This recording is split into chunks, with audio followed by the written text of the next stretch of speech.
So how about y'all come inside and have a cup of coffee with me? I have a story to tell you. And some pretty interesting news. Come on inside. So first of all, I hope that this Blue College of St. Scholastica coffee cup doesn't bother or offend anybody. Secondly, I have some important news and something I don't really enjoy talking about. It was a mistake I made years ago, and we are going to correct that. So here's the story. Ringo is 7. He's over 7. When I decided to breed, it was to get a dog for my dad, to motivate him to get through cancer, to walk again, because of what Ringo did for me. And I felt that genetically me and my dad are really a lot alike, and if Ringo helped this lost soul, that he would be able to help my dad. So my initial reason for breeding was to get a pup for my father. I turned to Deb Jones because she happened to be the only person that showed up when I Googled mastiffs and things like that. And I loved her dogs. I loved who she was, how she did things. So we ended up getting in contact. She noticed my pictures of Ringo and asked who he was, and her exact words were, "Oh, he looks like one of mine." And so we got into it, and she wanted to see his pedigree and things like that. And once she saw his ped, boy, it looked like I'm huge with a tiny head. I love this. Anyway, she wound up saying, even if it's just a breeding for you, you need to do hips. And that's all that got brought up. So we went in and we tested him genetically for the 5 major mastiff things, diseases or whatever. And then we did the hips.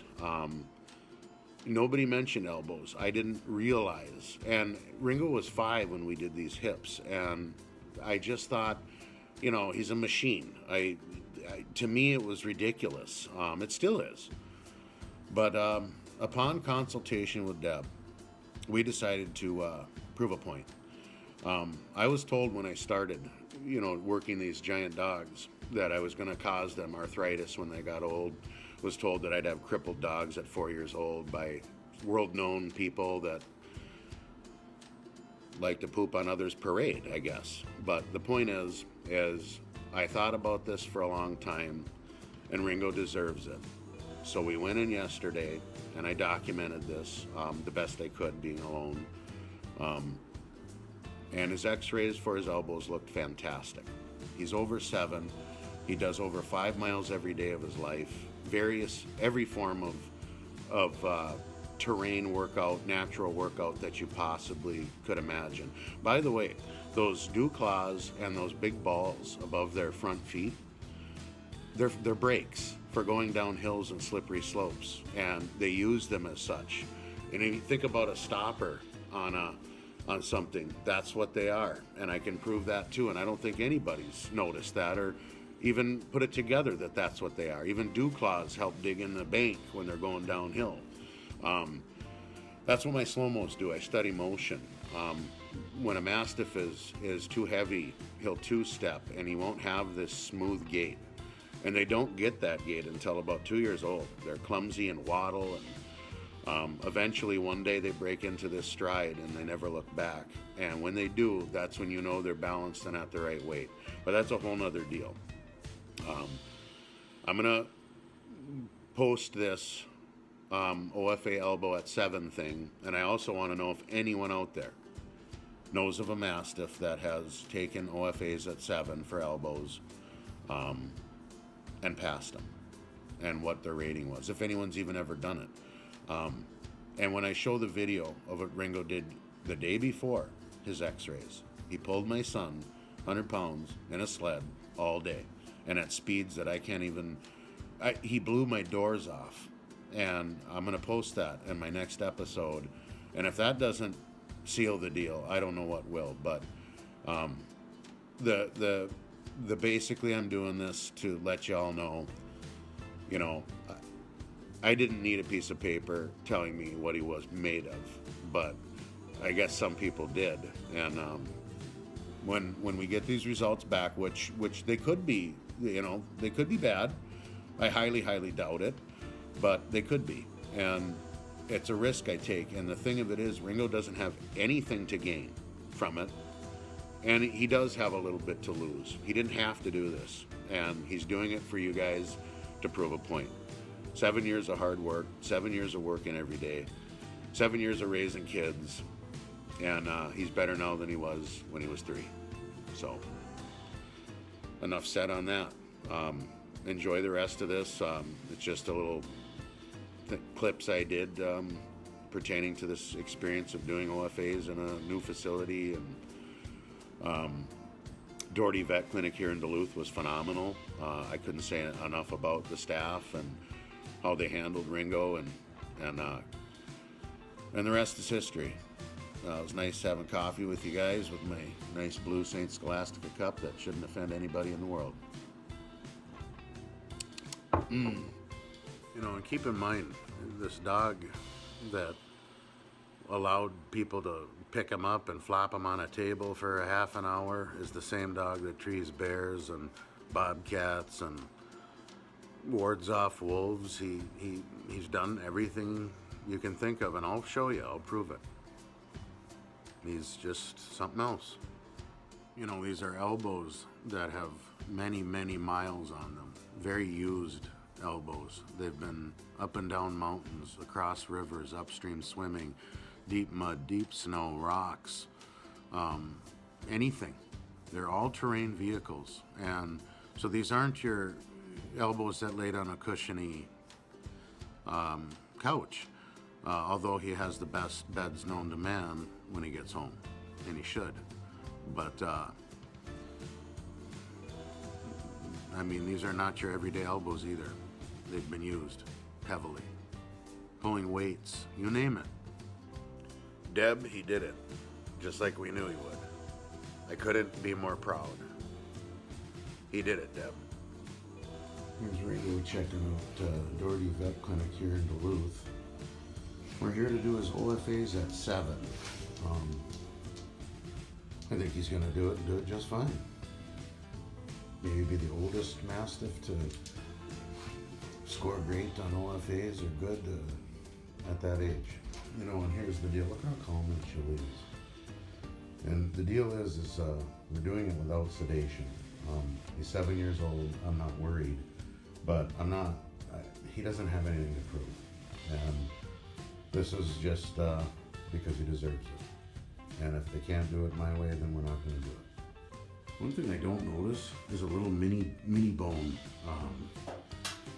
condiment jar. And I think that's because they're probably smart here at Doherty's. Maybe they saw me coming. But there's definitely beautiful rooms. People were amazing. It's been a great experience. I recommend Doherty's. It's a great place. So far, so good. And they handled my dogs very thoroughly, and it was great. So nice, clean rooms. Everything's nice. Even the art is quite amazing. Well done, Doherty's. We are a little disappointed there isn't mini bones. Ringo looks forward to his mini bones, especially when he goes to the vet for a not so pleasurable experience. So maybe you guys, maybe a little bit of mini bone thing would be nice. That's the only improvement. You need a jar of mini bones. That's it. I have seen a lot of x-rays, and those were wonderful. Wonderful elbow x-rays. I am so proud of Ringo. Did it without sedation, picked them up, laid them on a table. A bunch of different vets, a different vet he's never seen, a building he's never been in, and was absolutely, almost gonna cry. He was beyond, and those x-rays looked great. I'm super excited. Maybe it'll be the oldest mastiff to ever pass OFA elbows. And that ought to shut you up. He has no more to prove. So, I want you guys to keep in mind what he did today. He went to a completely different vet. Boy, that sun is bright. Okay, there we go. He went to a completely different vet building with vets he's never met. He's used to only being collected. It took us 4 vets to lift him up onto the OFA x-ray table. He was nothing more than a gentleman. He was completely unsedated, laid there like a gentleman through the entire process, and he just impressed everybody. And great place. Everything went so well. And what he's accomplished, I'm not sure yet, but I want to find out. The oldest known mastiff to pass OFA elbows. Ringo's over 7. Well done, Ringo. Unbelievable boy you are. You made my day. You impressed people. You showed them what the breed is supposed to be. Good boy. You're 1 in a million, and I love you.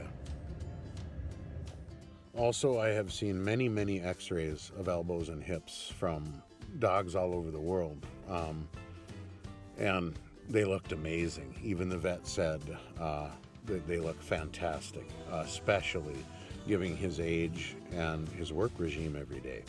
There were people that told me that I'd have a crippled dog at 5 years old for letting him be dogs. I hope you all learn a little something. An object in motion tends to stay in motion, and an object at rest tends to stay at rest. So with all that been said, this dog here has no more to prove to anybody. He's 7, and when I release the film I took the other day, I believe some of the best films I've ever taken, him running around 30 miles an hour, I don't know, extremely fast, pulling my son, as a pro should, in a sled. The experience my son had was unbelievable. He was wide-eyed, and to see Ringo at 7 pull a 100-pound kid all day,